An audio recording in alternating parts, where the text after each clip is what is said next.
Saúde a igreja com a graça e a paz do nosso Senhor e Salvador Jesus Cristo. Convido os irmãos a abrirem a sua cópia da Sagrada Escritura, Gênesis capítulo 3. Daremos continuidade à nossa série de pregações, o princípio de tudo.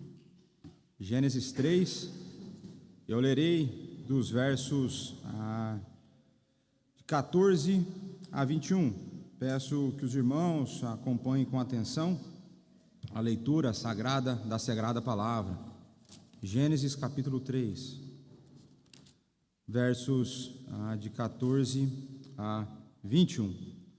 Está escrito assim na palavra do Senhor: Então o Senhor disse à serpente: Visto que isso fizeste, maldita és entre todos os animais domésticos e o és entre todos os animais selváticos. Rastejarás sobre o teu ventre e comerás pó todos os dias da tua vida. Porém, inimizade entre ti e a mulher, entre a tua descendência e o seu descendente. Este te ferirá a cabeça e tu lhe ferirás o calcanhar. E a mulher disse: Multiplicarei sobremodo os sofrimentos da tua gravidez. Em meio de dores darás à luz filhos. O teu desejo será para o teu marido, e ele te governará. E Adão disse: Visto que atendeste à voz de tua mulher, e comeste da árvore que eu te ordenara não comesses, maldita é a terra por tua causa. Em fadigas obterás dela o sustento durante os dias de tua vida. Ela produzirá também cardos e abrolhos, e tu comerás a erva do campo. No suor do rosto comerás o teu pão, até que tornes a terra, pois dela foste formado, porque tu és pó, e ao pó tornarás.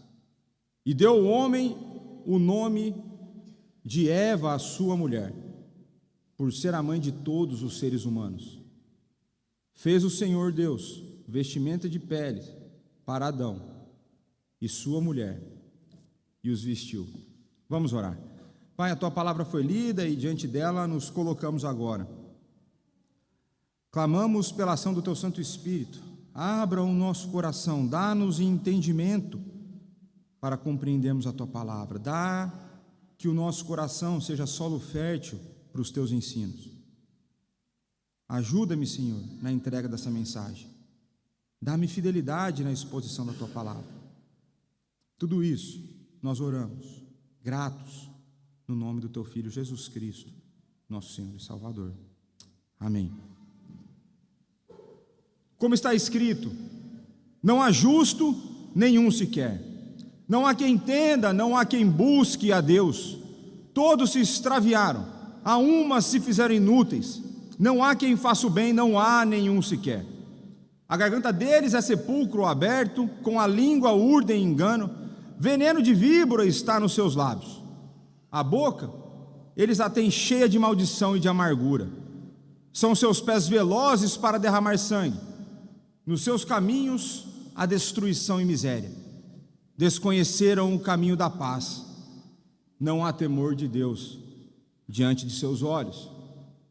O texto de Romanos 3, de 10 a 18, retrata bem o cenário que foi deixado, que foi trazido por Adão e Eva. Como vimos na semana passada, essa é a descrição da cena do pós-queda. Fomos deixados diante de um cenário de total desespero, um mundo caído, completamente afetado pelo pecado.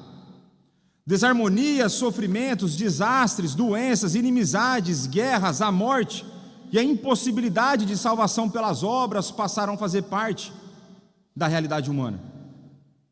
As trevas, lideradas pelo inimigo da nossa alma, Satanás, pareciam ter vencido. Satanás, com a sua sagacidade, iludiu Eva com o seu discurso. Adão falhou como profeta, pois ele não falou e repreendeu a serpente e a sua esposa, com a interpretação correta da palavra de Deus. Como sacerdote ele falhou, pois não manteve o jardim-templo livre de um animal sagaz, impuro. E como rei ele falhou, pois ele não esmagou a serpente na cabeça, assim que ela começou a distorcer a palavra de Deus e enganar a sua esposa. Adão e Eva estavam distantes de Deus, mas mais do que isso, eles agora estavam alienados a Deus, alienados entre si e alienados em relação à criação.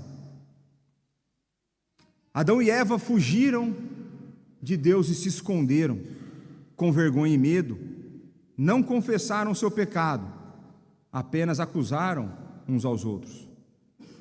A realidade do perfeito jardim, do templo cósmico, da perfeita harmonia, da perfeita união, já parecia muito distante.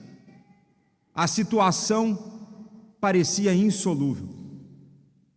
E é no cenário de destruição, é no cenário da impossibilidade humana, que nós veremos a justiça graciosa, as punições, as duas linhagens, a morte e o descendente da mulher.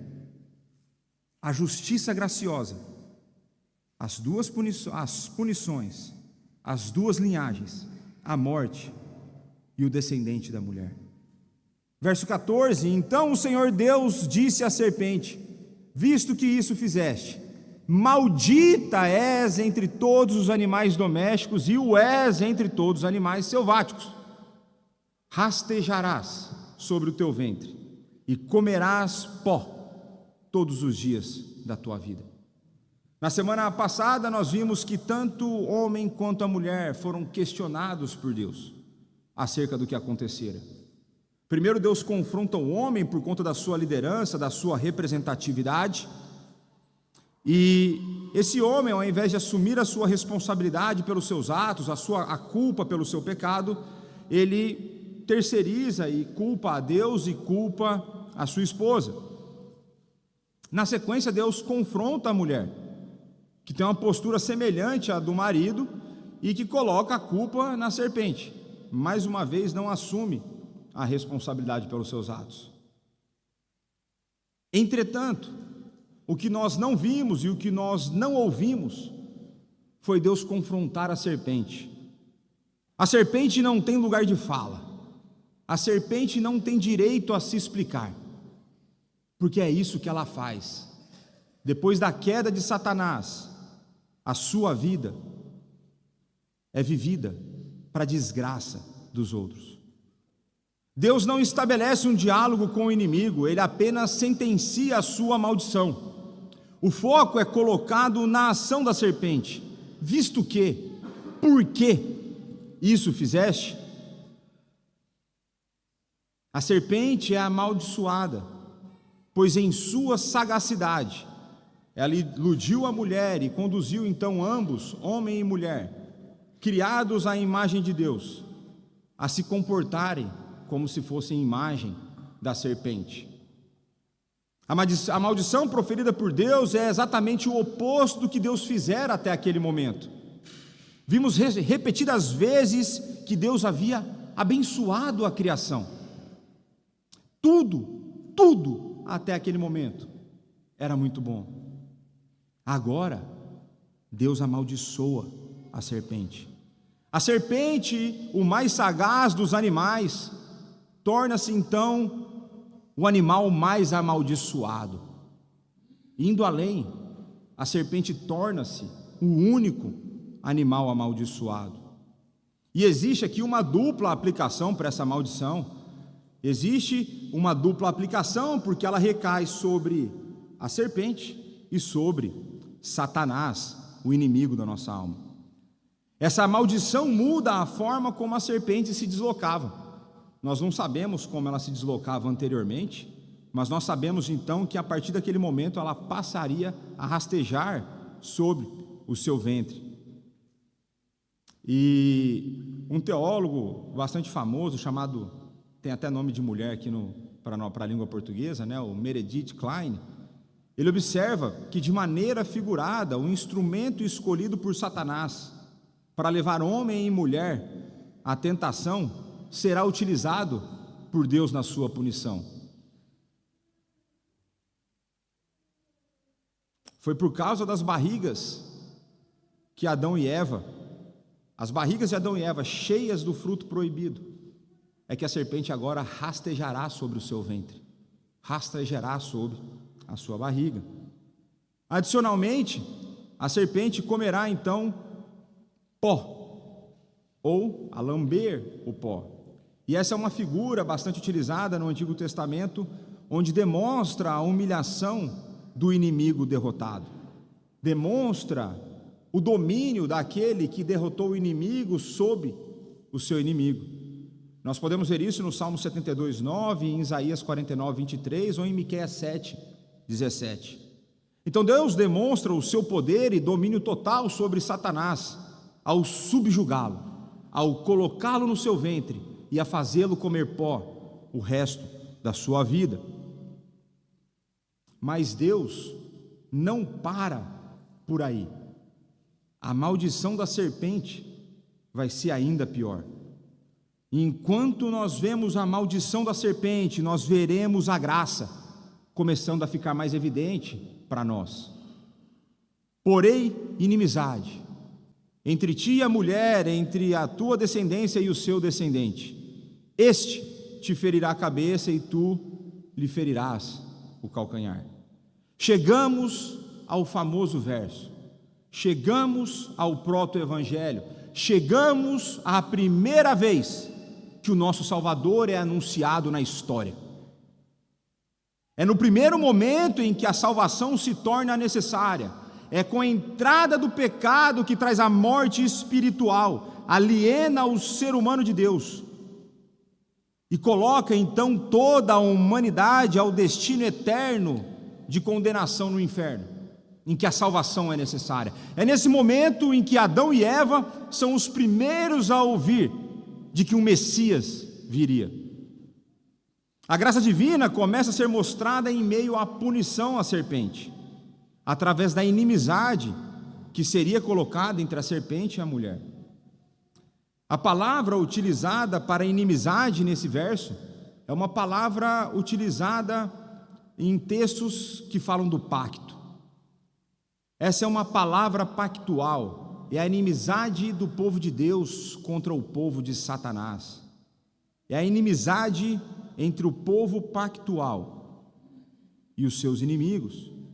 O relacionamento que fora utilizado para trazer pecado, desarmonia e morte, será destruído por Deus. Ele fará com que a mulher e a serpente tornem-se de amigas em inimigas.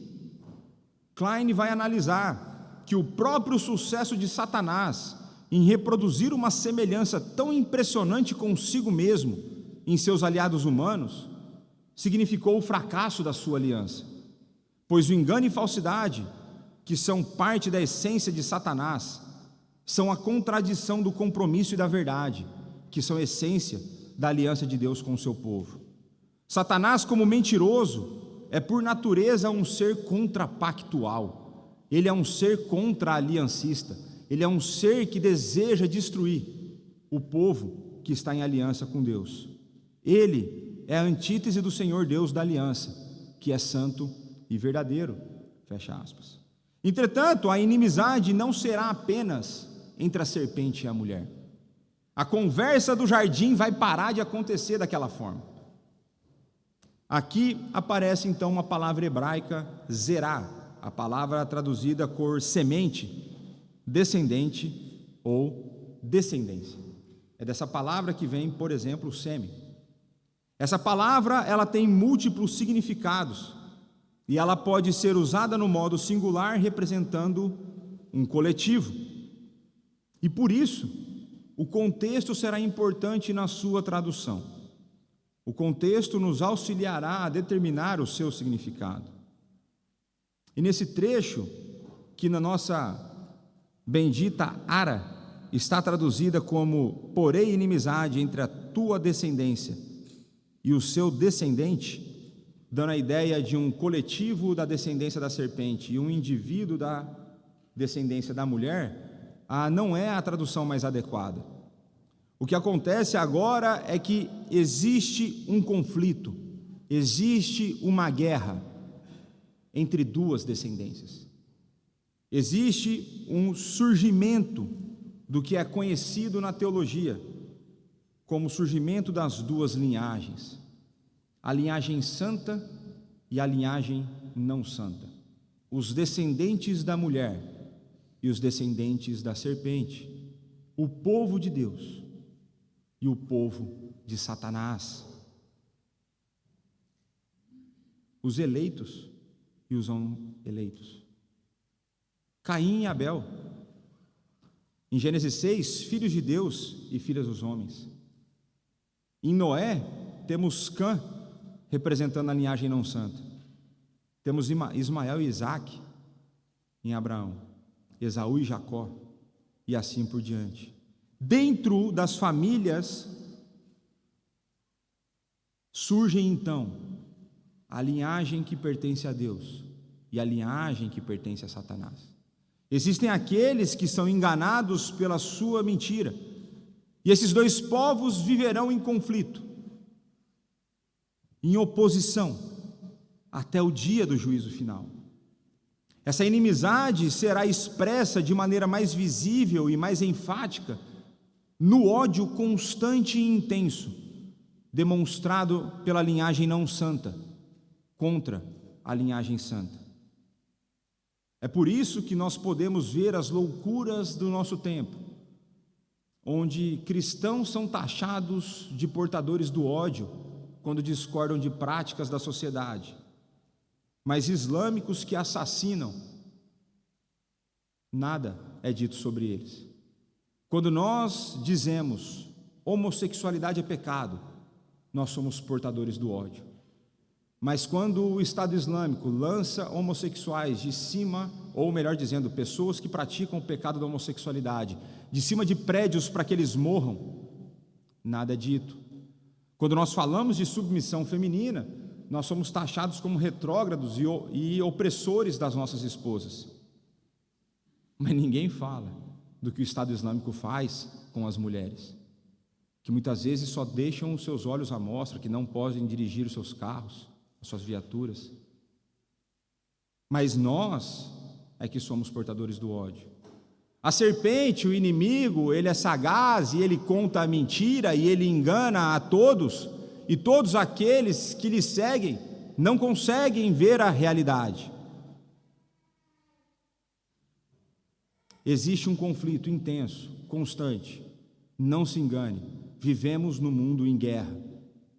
Não a guerra da Ucrânia contra a Rússia, não a guerra da Palestina contra Israel,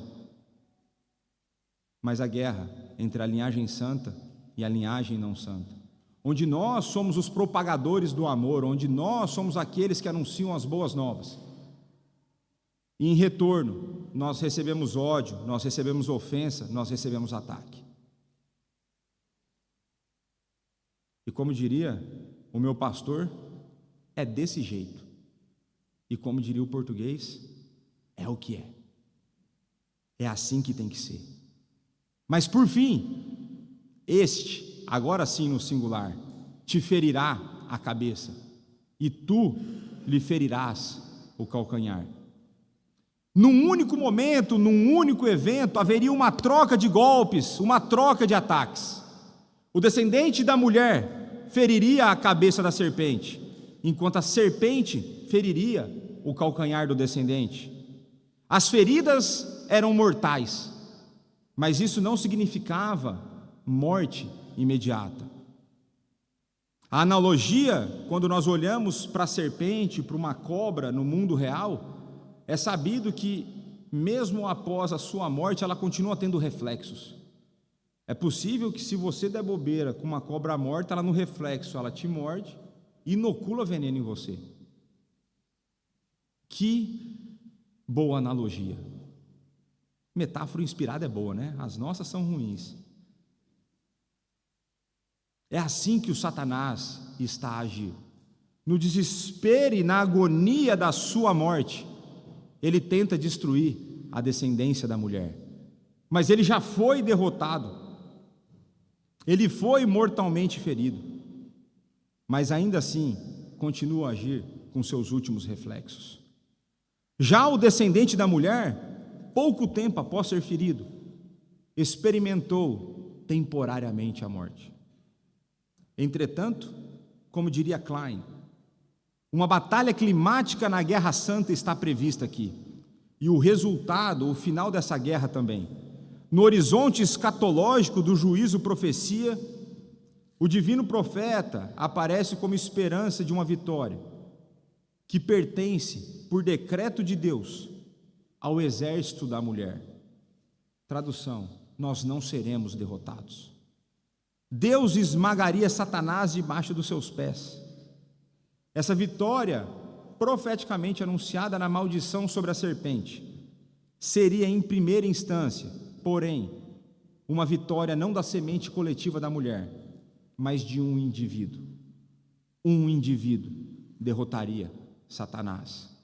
Essa é a promessa feita para Adão e Eva. Chegará um dia que um descendente teu, Eva, destruirá o inimigo da nossa alma. Gibson destaca que no ato de juízo há salvação. Duas faces da mesma moeda. Uma é maldição sobre a serpente, mas a outra é bênção para a descendência da mulher. Então, após proferir a maldição à serpente, Deus se dirige à mulher. E pense aqui na cena, é como se tivesse os três sentados na cadeirinha para conversar com Deus. Deus não separou, todo mundo ouviu tudo. Essa é a cena.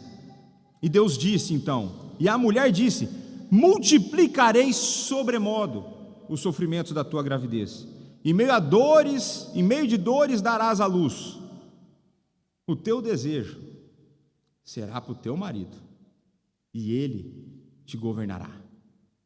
Ao contrário da serpente, a mulher não é amaldiçoada. Entretanto, isso não significa que o seu pecado sairá impune. O Deus gracioso é também justo. A dureza e o alto preço do pecado chegaram para a mulher. Ela sofrerá as consequências do seu pecado, exatamente nos principais aspectos da sua função dentro da ordem criacional. A mulher fora criada para ser auxiliadora do homem e para multiplicar-se, ou seja, para ser mãe. E a punição virá nas suas duas principais funções. E a punição começa pela função materna. Agora, a gravidez será acompanhada não de pouco sofrimento, mas sim de muitos. Multiplicarei sobremodo, grandemente, os sofrimentos. Creio que qualquer mulher que tenha ficado grávida e tenha tido consciência da sua gravidez pode concordar com essa afirmação. As nossas irmãs que estão grávidas aqui hoje, tenho certeza que vocês concordam que as dores foram sobremodo multiplicadas. Seja pela frustração da gravidez, que chega ao fim de forma antecipada com a morte do bebê, seja pelos tantos medos acerca das doenças, síndromes, circunstâncias econômicas ou de guerra. Que mundo o meu filho viverá? Gravidez de risco, diabetes gestacional, controla o peso, sobe o peso, a criança não ganha peso. No exame do rotina, uma imagem que pode levar a conclusões assustadoras. E aqui eu quero compartilhar com vocês uma experiência que nós tivemos com amigos nossos. Quem me conhece mais perto sabe disso. Esse nosso amigo tinha 3 filhos, foram tentar o quarto, vieram gêmeos. E ao fazer o exame de imagem, um dia o médico viu algo estranho na imagem. E o médico, a pessoa não queria muito bem falar o que ela tinha achado, e o meu amigo questiona. Então foi falado que existia a possibilidade, que a imagem dava indicação de que as gêmeas poderiam ter uma condição em que elas não viriam a nascer. Elas se desenvolveriam até uma certa idade e então elas morreriam. E eu lembro que meu amigo me mandou uma mensagem, falei para a Dani, temos que ir lá. Temos que orar com eles, temos que ouvi-los, né? E fomos, oramos, colocamos diante de Deus, e graças a Ele, foi apenas um erro de diagnóstico. As meninas nasceram, estão saudáveis, mas semanas angustiantes para eles, semanas angustiantes, o que o pecado causa, inclusive numa pessoa não nascida. Também tem a variação hormonal, as noites mal dormidas, a falta de posição na cama, no sofá e assim por diante. A gravidez passou a ser acompanhada de grandes sofrimentos. Se não bastasse isso, adicionalmente, em meio de dores darás à luz filhos. Ainda que o desenvolvimento científico tenha avançado com a criação de anestesias e sedativos, ainda é claro que as dores estão lá. Se elas lá não estivessem, não seria necessário essas medicações. Seja nas contrações pré-nascimento ou no pós-operatório, fica evidente que em meio às muitas dores nascem os filhos. Entretanto, ainda que seja perceptível que o sofrimento afeta grandemente a gravidez, nós podemos ver que a punição, ela não é definitiva. Nós podemos ver que a graça age em meio à punição do pecado. A justiça é satisfeita e a graça é manifesta. Mesmo em meio aos mais diversos sofrimentos, a mulher continuará a ter capacidade de carregar dentro de si vida. Ainda que dores acompanhem, a vida poderá ser gerada dentro dela. Ela continuará com a capacidade de cumprir a sua função, aquilo para o qual ela foi criada. Ela continuaria a ser aquela que, no papel da multiplicação, tem o privilégio de gerar criança dentro de si. Então, uma das frases mais difíceis de serem ouvidas na atualidade foi proferida: o teu desejo será para o teu marido, e ele te governará. E aqui eu creio que seja necessário um ajuste na tradução feita pela nossa amiga Ara, pois apesar da tradução que eles fizeram ser uma tradução possível, a preposição utilizada, traduzida como o teu desejo será para o teu marido, ela é uma tradução possível. Eu entendo que ela não reflete o ensino do texto, porque essa preposição pode ser traduzida de outras maneiras. Estamos a falar de hebraico. E eu entendo que uma tradução mais ajustada e mais coerente com o ensinamento bíblico seria: o teu desejo será contrário ao teu marido, e ele te governará. A preposição hebraica permite essas duas traduções. Entretanto, se pensarmos que Deus está a trazer as consequências do pecado para a mulher, o padrão criacional sofreria com alguma desarmonia. A mulher fora criada para ser auxiliadora e, portanto, a submissão era parte do padrão estabelecido e que deveria ser seguido desde o dia 6 da criação. Contudo, vemos agora que o pecado trará desarmonia para o casamento, pois a mulher continua tendo a mesma função de auxiliar, mas agora o seu desejo de submissão está afetado. Ela deseja dominar o próprio marido.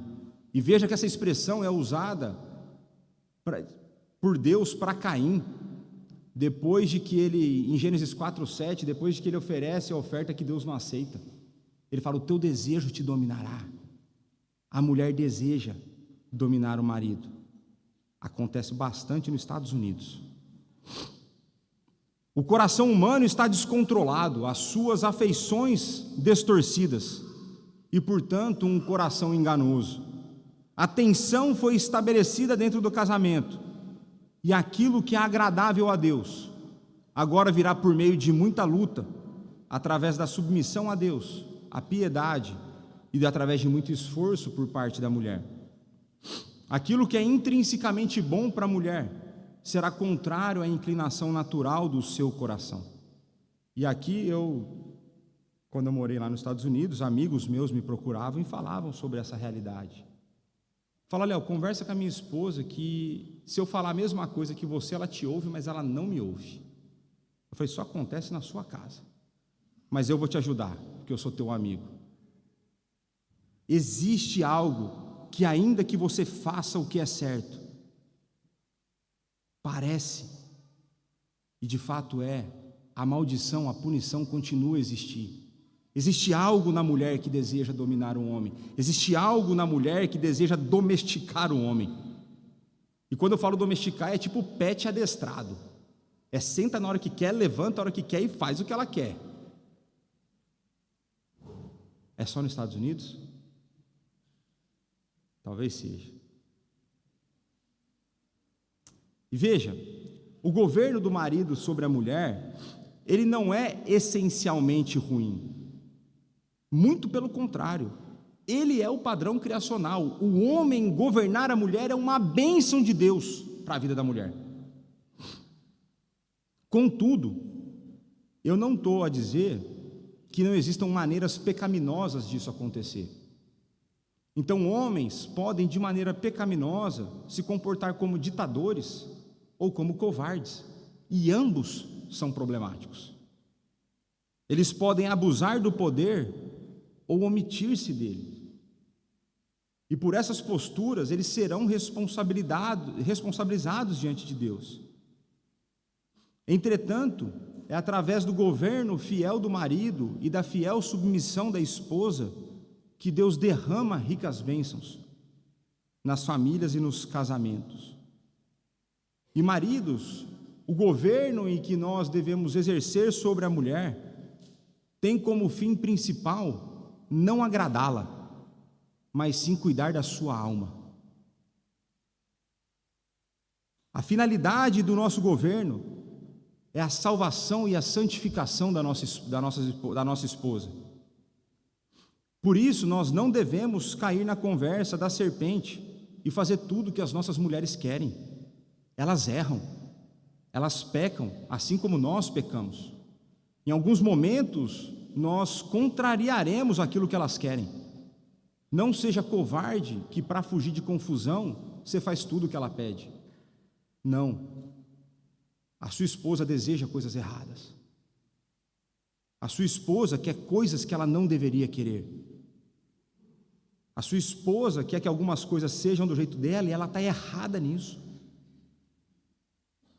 Desde coisas simples, como não ter preocupação com o horário e chegar atrasado nos lugares, ela está errada se ela é assim. E demanda trabalho, eu ouvi de um amigo meu lá, muito próximo a mim, mora aqui dentro, anos, mas graças a Deus, meu amigo, Deus abençoou, e hoje a esposa dele é uma maravilha com relógio para a igreja. Há esperança para você, meu amigo. A nossa preocupação é com a santificação da nossa esposa. Não caiam na conversa fiada de fazer tudo que a mulher quer. Você não é o pet dela. Você é o líder dela. Você é aquele que foi colocado por Deus para conduzi-la numa vida de santidade. Em alguns momentos tem que agradar. Em vários momentos tem que agradar. Também não erre nisso. Não seja como eu. Seja mais amoroso. Mas quando precisar, também seja duro em amor. Em meio à aplicação da justiça, nós vemos que a graça continua a agir, porque Deus mantém o padrão criacional. E agora eu quero pensar de uma forma mais prática sobre esse aspecto do governo do homem sobre a vida da mulher. Dentro do meio evangelical, é bastante comum ouvirmos críticas sobre mulheres que têm adotado posturas feministas, que têm buscado o crescimento profissional para não serem dependentes do marido, que têm buscado dominar dentro do casamento, fazendo dos maridos capachos. Eu entendo que essas são posturas antibíblicas, mas eu não quero focar nelas hoje, pois eu já falei de assuntos relacionados recentemente aqui na igreja. Eu quero fazer pelo menos 4 aplicações sobre esse assunto. Primeira, para o homem. Marido, não seja um fardo para sua esposa. Não seja omisso. Assuma a responsabilidade que foi dada por Deus. Esforce-se para ser um provedor. Esforce-se para ser um líder espiritual. Esforce-se para ser um protetor da sua esposa. Tome decisões. Não sobrecarregue a sua esposa com essas decisões. Aguente as consequências das decisões que você tomará. Não coloque a sua esposa numa situação na qual ela se sinta mais inclinada a pecar, pelo fato de você não assumir a responsabilidade de liderança que te foi dada.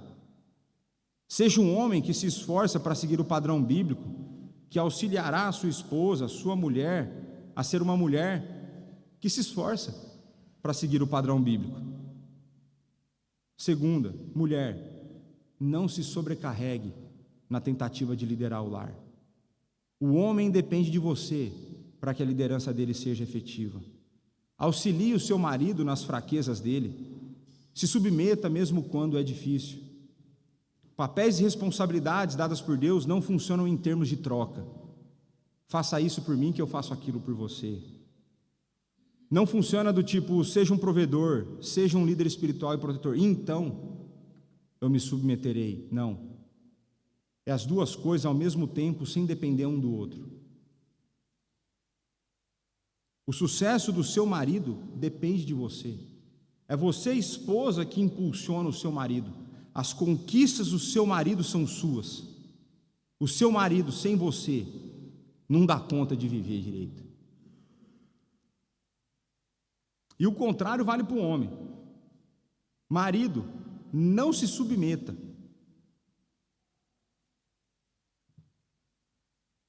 Mulher, faça isso, crendo que é na base da fé que Deus age. É quando você faz o que é certo, é quando o marido faz o que é certo, que Deus transforma o outro cônjuge. Tenha certeza de que Deus os abençoará nessa caminhada. Caso necessário, busque a ajuda do seu pastor. Me lasquei. E do seu conselho. Terceira, pais, não transmitam as suas frustrações para os seus filhos.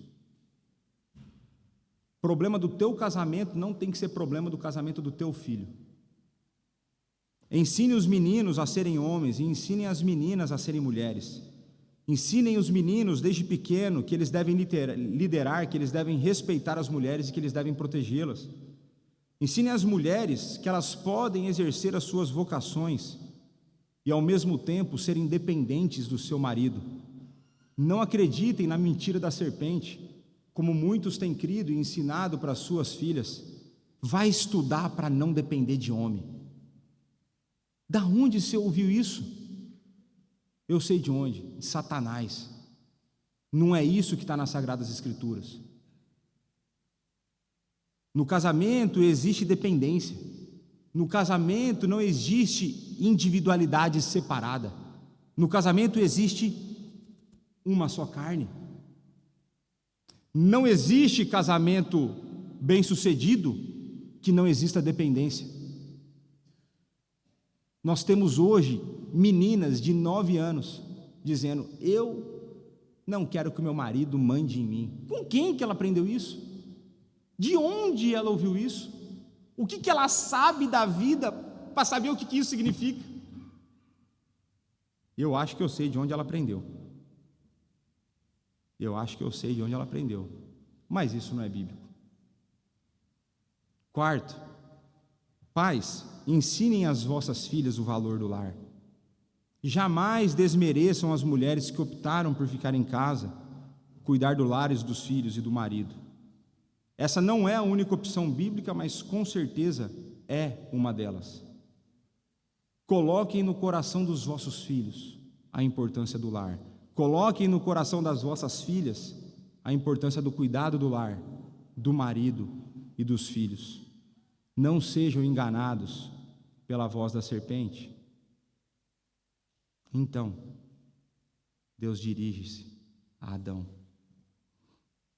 E Adão disse: visto que, porque atendeste à voz da tua mulher, você que deveria governar sobre ela, e comeste da árvore que eu te ordenara não comesse, maldita é a terra por sua causa. De maneira semelhante à mulher, o homem não é amaldiçoado. Seu pecado também não sairia impune. Ele também sofrerá as consequências do seu pecado exatamente nos principais aspectos da sua função dentro da ordem criacional. O homem fora criado como o representante federal. Ele fora criado para representar toda a humanidade e toda a criação. Ele fora criado para exercer os ofícios de profeta, sacerdote e rei. E Gibson faz observações importantes sobre esse homem. Embora não se tenha enganado com o que estava a passar, ou seja, não foi Adão quem foi enganado, foi a mulher num primeiro momento, ele calou-se diante do ocorrido e, nesse sentido, abdicou das suas responsabilidades que vinham com os seus ofícios de profeta, sacerdote e rei. Vou repetir isso aqui, e porque eu estou repetindo é importante. Como profeta, ele não falou e não repreendeu a serpente, a sua esposa. Ele não apresentou para elas a correta interpretação da palavra de Deus. Como sacerdote, ele não manteve o jardim-templo livre de um animal sagaz. Ele deixou com que a serpente tivesse vida fácil lá dentro. E como rei, ele não esmagou a cabeça da serpente. Assim, logo no começo, logo quando ela começa a distorcer a palavra de Deus e a enganar a sua esposa. Fecha aspas. Portanto, aquele que foi criado com as maiores responsabilidades, também receberá o maior discurso de punição do seu pecado. Assim como foi com a serpente, Deus enfatiza a ação do homem, porque atendeste à voz da mulher e comeste da árvore que eu te ordenara, não comesse. O homem falhara na sua função de líder, foi omisso, se submeteu à sua mulher e comeu exatamente da árvore que fora proibida. Por isso, maldita é a terra por tua causa. E como é que é? A terra é maldita? Sim, mais uma vez, vemos a importância da representação federal exercida por Adão. Ele, como representante de toda a criação, uma vez que ele peca, ele traz consequências para toda a criação. A maldição invade a realidade. O mal agora faz parte da criação. É por conta do pecado que nós temos então tantos tsunamis, terremotos, secas e enchentes, tornados, furacões, vulcões. Isso é resultado da terrível consequência do pecado de Adão. Veja o que Paulo vai dizer sobre isso em Romanos 8, de 19 a 22. A ardente expectativa da criação aguarda a revelação dos filhos de Deus, pois a criação está sujeita à vaidade, não voluntariamente, mas por causa daquele que a sujeitou, na esperança de que a própria criação será redimida do cativeiro da corrupção, para a liberdade da glória dos filhos de Deus. Porque sabemos que toda a criação, a um só tempo, geme e suporta angústias até agora. A terra sofre por conta do pecado de Adão. A desarmonia trazida pelo pecado afeta a relação homem-criação. Então Deus vai continuar para Adão: em fadigas obterás dela o sustento durante os dias de sua vida. Ela produzirá também cardos e abrolhos, e tu comerás a erva do campo. No suor do rosto comerás o teu pão, até que tornes a terra, pois dela foste formado, porque tu és pó, e ao pó tornarás. A terra que antes produzia todos os tipos de árvores frutíferas, das quais homem e mulher podiam comer livremente, essa mesma terra lutará contra o homem. Aquilo que antes era livre, à vontade, rodízio, coma tudo que aguentar, agora será duro, será luta, será esforço. Sabemos que o trabalho foi criado antes da queda e que foi feito como uma forma do homem cumprir o seu papel de ter sido criado à imagem de Deus e como uma forma de glorificar a Deus. Porém agora, essa glorificação a Deus acontecerá em meio a fadigas, será em meio a sofrimento que o sustento virá. Assim como a mulher sofre com a família, o homem sofre pelo seu trabalho. E parte da dificuldade colocada pelo texto é que a terra passa a produzir vegetações que antes não eram produzidas, como nós vimos em Gênesis 2, cardos e abrolhos. Eu entendo que uma tradução mais contextualizada, e vocês entenderão mais para frente, é que seriam cardos e espinhos. Como consequência do pecado surgem os espinhos. O pastor Heber Júnior comenta que quando pensamos com uma mentalidade voltada para a agricultura apenas, podemos ser levados a imaginar que a tecnologia resolveu a questão da terra. Então, se nós olharmos hoje para a agricultura, você não precisa muito preocupar. Você tem uma máquina que ara a terra, você tem uma máquina que solta a semente, você tem um agrotóxico para matar a erva daninha. Se a sua mentalidade for só essa, só assim, não, a tecnologia resolveu o problema da queda. Entretanto, podemos ver que a tecnologia nos libertou de parte desse sofrimento, é verdade, mas acabou por trazer outros. Com as aplicações de mensagem, nunca estamos offline para o nosso trabalho. Se trabalhamos de casa, de certa forma, nunca saímos do trabalho e também nunca chegamos totalmente em casa. Se nos deslocamos para ir ao escritório, trânsito, acidentes, chefes, metas inatingíveis, desemprego, maus colegas de equipa, a luta do trabalho é constante. Sem contar a luta pesada dos impostos. Eu não quero e não vou compartilhar com vocês as fadigas da minha vocação, porque eu não tenho. As Pedras Vivas, só gente maravilhosa que não me dá trabalho. Amo vocês. Mas assim como foi com Eva, podemos ver a graça em meio à punição. Apesar do sofrimento envolvido no trabalho, o homem poderá exercer a sua função e poderá trazer sustento para o seu lar. E aqui eu quero fazer uma breve reflexão sobre a forma como Deus puniu Adão e Eva, e eu vou aqui utilizar de novo o pastor Heber Júnior, em que ele vai chamar essas punições por conta da queda de maldições mitigadas. Essa ideia de que Deus, na sua justiça, Ele pune, mas por conta da sua graça, Ele torna essa punição suportável. Ele demonstra justiça e demonstra graça. E eu entendo que os pais podem aprender bastante com essa postura divina acerca da disciplina dos filhos. Assim como Deus, os pais devem explicar aos filhos a razão pelas quais eles serão disciplinados. Quais são os pecados que vocês cometeram? E por conta disso, essas serão as consequências. As punições devem ser justas e proporcionais, e ao mesmo tempo, devem demonstrar graça. E aqui eu quero compartilhar brevemente uma história minha. Eu acredito que eu tinha por volta de 10 anos. Muitos de vocês não conseguirão entender essa realidade, mas eu vou tentar explicar para vocês. Existia uma época em que não existia telemóvel. Então eu estou voltando 30 anos no tempo, 3 décadas. E nessa época que não existia telemóvel, ter telefone em casa era um artigo de luxo.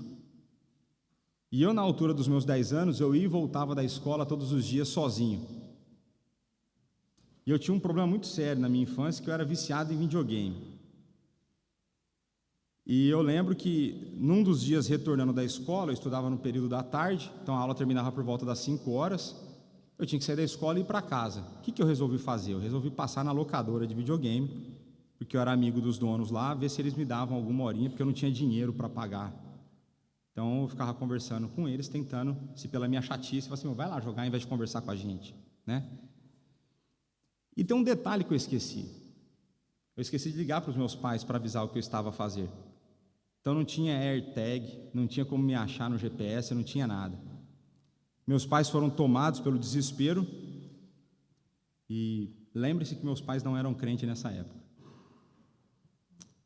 E meu pai pensou: já sei onde o Leonardo está. Ele vai estar na locadora de videogame. Vou lá. A hora que eu ouvi meu pai entrando na porta, a alma saiu do corpo. Até hoje eu sou menor que o meu pai. A alma saiu do corpo. Eu falei: hoje eu estou lascado. E eu era disciplinado em casa quando eu extrapolava os limites. E eu tinha certeza que esse dia eu seria disciplinado. Mas nesse dia foi diferente. Nesse dia o improvável aconteceu. Eu, por conta da condição financeira da minha família, a gente só alugava fita para levar para casa, né? Para jogar videogame em casa. Eu só fazia isso de sábado, porque daí o domingo a locadora estava fechada, então eu ficava 2 dias com o preço de um, né? E era uma quarta-feira, lembro até hoje. Meu pai falou assim: você não quer alugar uma fita para você levar para casa? Eu lembro a fita que eu aluguei. E eu lembro que foi pior do que se eu tivesse sido disciplinado fisicamente. Aquilo cortou a minha alma. Aquilo me trouxe o ensino. Não estou falando que eu não deveria ter sido disciplinado outras vezes, tá? Não estou falando que ele errou, necessariamente errou nas outras vezes. Mas que eu aprendi, pela graça eu aprendi muito. Nunca mais eu fiz aquilo na minha vida. Nunca mais eu fiz aquilo na minha vida. Foi pela graça de um pai que ainda não conhecia a Deus, que Deus agiu e me transformou. Por fim, filhos não são terroristas, apesar de alguns parecerem. Eles não são terroristas que precisam viver debaixo de constante ameaça. Crianças não precisam ser ameaçadas a todo instante, com caras fechadas e com um tom de ira. Estabeleça regras claras. Relembre quais são as regras. Comunique de maneira amorosa essas regras. Quando a punição é sempre enfatizada, podemos chegar a uma obediência pelo motivo errado. Podemos ter uma obediência que busca não agradar os pais, mas fugir da punição. Quando a punição, as constantes ameaças podem mostrar então regras difíceis de serem seguidas pelos filhos, talvez regras inatingíveis para eles. E se a ameaça é constante, talvez demonstre nos pais a falta de disposição de aplicá-las. Se eu sempre ameaço, ou se eu ameaço sempre, é porque eu não estou dando conta de aplicar, e porque a aplicação vai me gerar mais problema. Então é importante que haja clareza e equilíbrio. Por fim, assim como Deus, os pais não devem deixar os pecados impunes.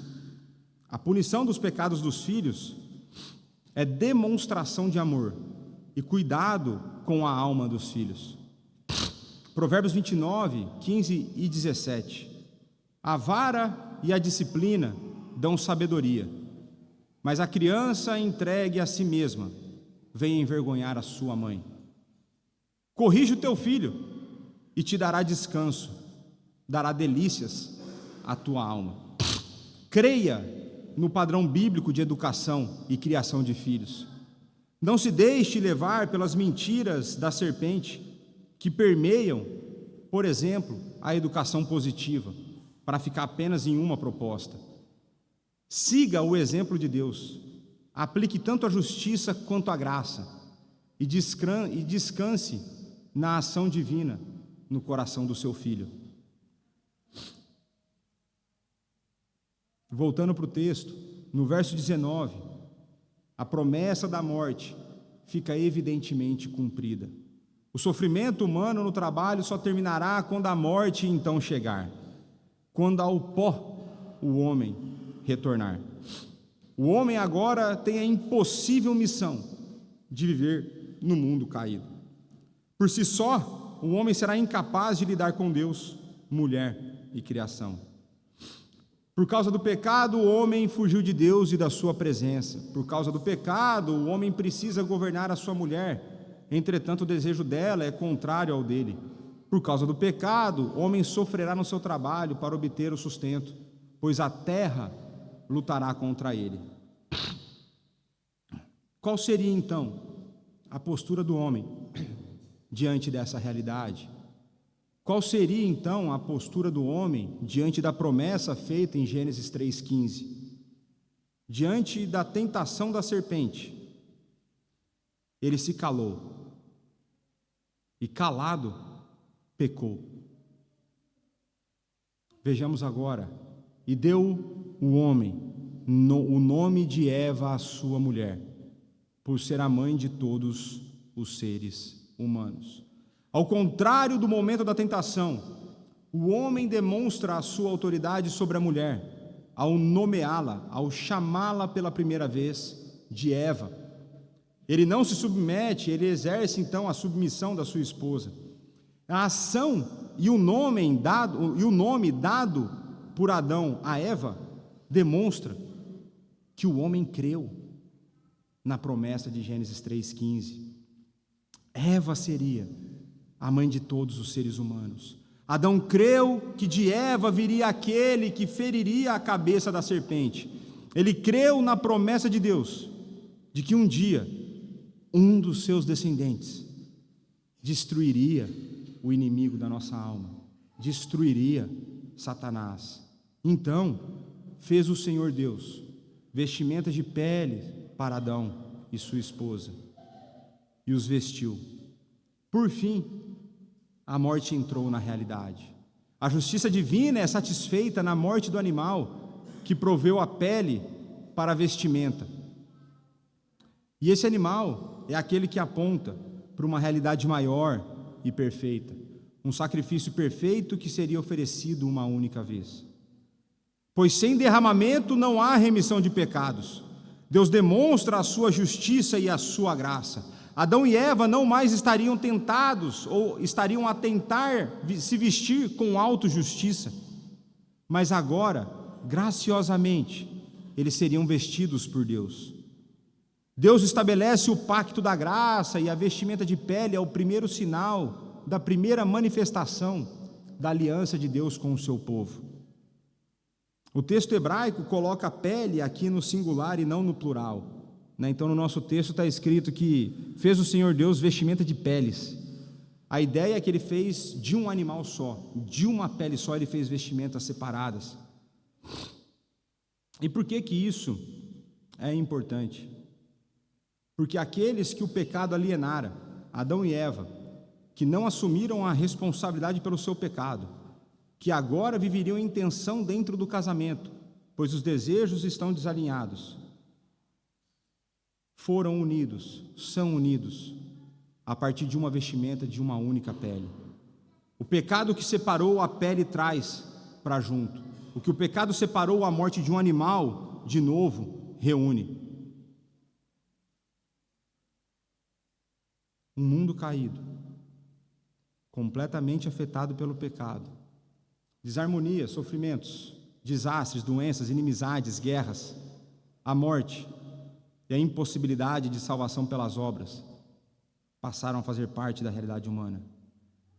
As trevas, lideradas pelo inimigo da nossa alma, Satanás, pareciam ter vencido. Satanás, com a sua sagacidade, iludiu Eva com o seu discurso. Adão falhou como profeta, como sacerdote e como rei. Adão e Eva estavam distantes de Deus, mas mais do que isso, estavam alienados a Deus, alienados entre si, alienados em relação à criação.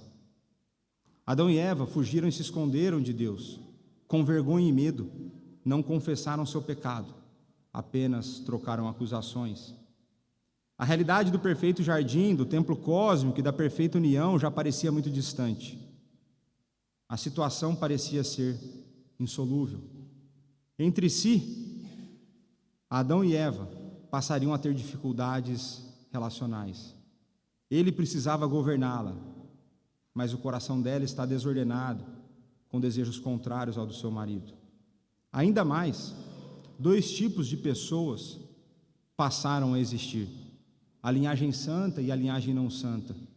duas linhagens que estariam e estão e estarão em conflito por toda a história do mundo caído. Por fim, a terra entrou em guerra com o homem. Ela dificultaria o seu trabalho, passaria a produzir cardos e espinhos. Mas Deus, sendo rico em graça e misericórdia, fez com que a luz brilhasse em meio às trevas, e junto com a justa punição do pecado, proveu a graciosa salvação. Sem qualquer merecimento por parte de Adão e Eva, Deus vai ao encontro deles e promete um descendente que feriria a cabeça da serpente.